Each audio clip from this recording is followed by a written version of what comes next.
Hi, my name is Mackenzie, and I am currently doing assignment 1 for Communications 351. Let's begin. So the first question is, what kind of online media do I use to get my news from? For that, I would have to say just my phone. You know that one app that you get and it's called News, like literally just called News, and it's on everyone's phone when they get it? Yeah, that's what I use.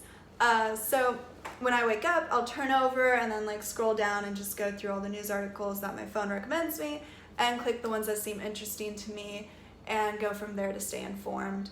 For that, I don't really care where I get my news from as long as I'm getting information and it's from a good source.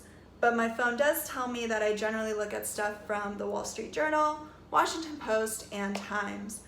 Those all make sense to me because I am very much interested in politics, not just local politics or American politics, but also politics around the world. I think it's very important to stay up to date on that type of stuff because even though it doesn't look like it, it might end up affecting us at some point. In fact, it most probably will. The other thing I like to stay up to date on is the environment and global warming and how it's affecting our Earth. Because let's be honest, we only have one world, and if we don't take care of it, we're screwed.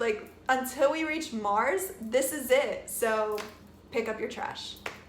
The other thing I care about are civil rights, and I do know there is a huge civil rights movement going on in America right now.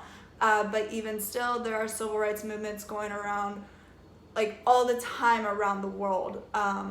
One that is very impressionable to me is the one happening in Hong Kong. Oh my gosh, I remember reading about that and I was just depressed, done for the day.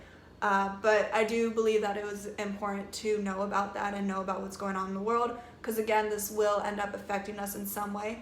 And even if it doesn't, it's affecting other humans, living, breathing humans. So I think we should try to care about that. For the second question, social media kind of ties in a little bit to another one that I used to get my news from.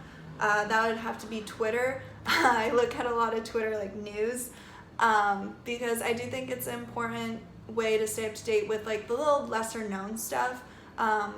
Twitter will give you things that mainstream media aren't really pursuing so much, and I believe that's important. And then also you get anecdotes or real life stories from real life people and how something that you read in a news article is actually affecting their life, and then you can get different perspectives on it. So I do believe Twitter is really important to stay up to date with what's going on in the world, at least for me.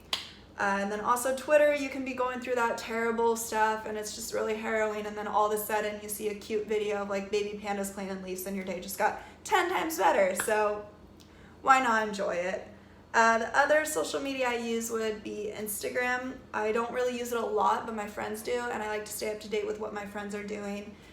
So I'll check Instagram if I'm wondering how they are. And then every now and then when inspiration strikes, I'll post a picture, It's not really a big thing. It really isn't a thing.